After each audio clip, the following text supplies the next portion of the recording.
আসসালামু আলাইকুম। বাংলাদেশ বেতার রংপুর স্থানীয় খবরে আমন্ত্রণ জানাচ্ছি আমি পারভিন সুলতানা। উন্নত সমৃদ্ধ ও স্মার্ট বাংলাদেশ করার লক্ষ্যে ভূমি সেবাকে সাধারণ মানুষের কাছে সহজলভ্য করতে গতকাল থেকে দেশে ভূমি সেবা সপ্তাহ 2024 শুরু হয়েছে। ভূমি মন্ত্রণালয়ের উদ্যোগে এবারে এ সপ্তাহের প্রতিপাদ্য স্মার্ট ভূমি সেবা, স্মার্ট নাগরিক। ভূমি সেবা সপ্তাহ উপলক্ষে রংপুরে সপ্তাহব্যাপী আয়োজিত বিভিন্ন কর্মসূচির অংশ হিসেবে সেবা বুথের মাধ্যমে তাৎক্ষণিক ভূমি সেবা প্রদান ও ডিজিটাল ভূমি সেবা সংক্রান্ত টিভিসি প্রচার করা হচ্ছে।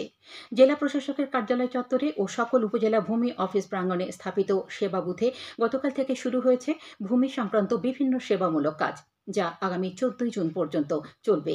এই সেবা বুথ প্রতিদিন সকাল 9টা থেকে বিকেল 4টা পর্যন্ত খোলা থাকবে।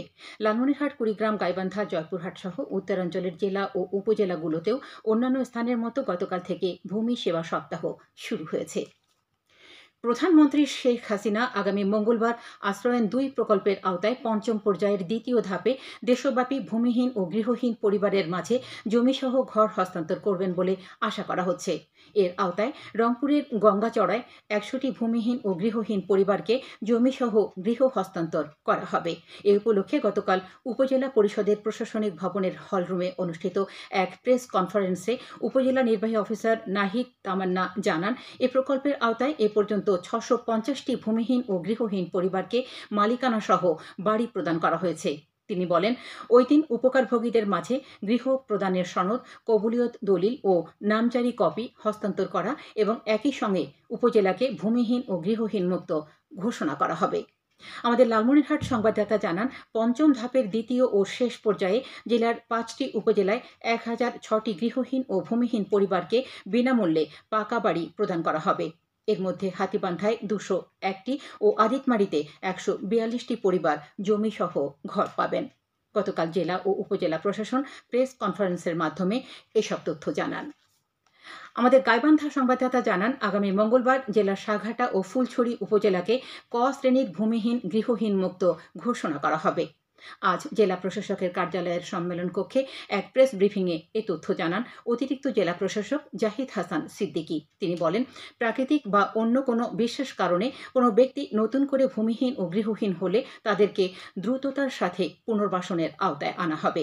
ব্রিফিংয়ে জানানো হয়, প্রধানমন্ত্রীর কার্যালয়ের আশ্রয়ন 2 প্রকল্পের আওতায় গাইবান্ধার 4টি উপজেলায় জমিসহ নতুন পাকা ঘর পাচ্ছেন আরও মোট 630টি পরিবার। চলতি অর্থ বছরে রংপুর জেলায় জটিল রোগে আক্রান্ত 418 জনকে মোট 2 কোটি 9 লাখ টাকার আর্থিক সহায়তা প্রদান করা হয়েছে।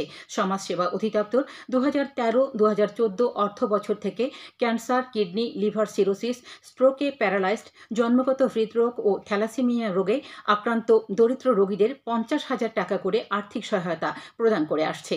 এ কর্মসূচির আওতায় সমাজসেবা অধিদপ্তর 2023-2024 অর্থ বছরে সারা দেশে জটিল রোগে আক্রান্ত 40,000 রোগীকে চিকিৎসা সহায়তা হিসেবে মোট 200 কোটি টাকা প্রদান করেছে।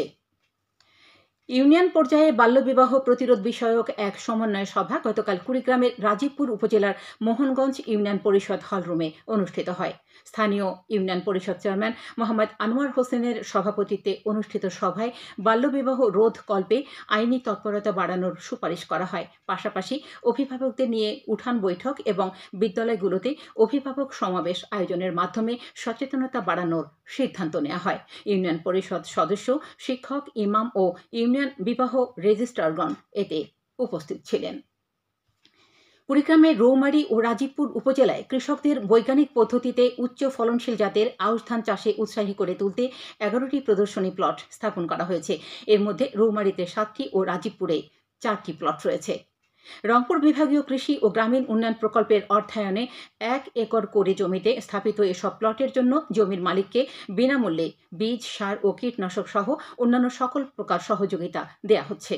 কৃষি সম্প্রসারণ অধিদপ্তর জানায়, এসব প্রদর্শনী প্লটের ফলন দেখে স্থানীয় চাষিরা উন্নত ও বৈজ্ঞানিক পদ্ধতিতে লাভজনক এই ফসলের চাষ করতে উৎসাহী হবে। কৃষি সম্প্রসারণ অধিদপ্তর এসব প্রকল্প বাস্তবায়ন করছে। সবশেষে আবহাওয়া। আজ সন্ধ্যে ৬টা পর্যন্ত পূর্বাভাসে বলা হয়েছে রংপুর, দিনাজপুর, টাঙ্গাইল, ময়মনসিংহ, কুমিল্লা ও সিলেট অঞ্চলের উপর দিয়ে পশ্চিম উত্তর পশ্চিম দিক হতে ঘন্টায় ৪৫ থেকে ৬০ কিলোমিটার বেগে অস্থায়ীভাবে দমকা থেকে ঝোড়ো হাওয়া বয়ে যেতে পারে। সেই সঙ্গে বৃষ্টি অথবা বজ্রসহ বৃষ্টিপাতের সম্ভাবনা রয়েছে। এসব এলাকার নদীবন্দরসমূহকে ১ নম্বর সতর্কতা সংকেত দেখাতে বলা হয়েছে। খবর শেষ হলো। আমাদের পরবর্তী স্থানীয় খবর প্রচারিত হবে বেলা ২টো বেজে ৫ মিনিটে।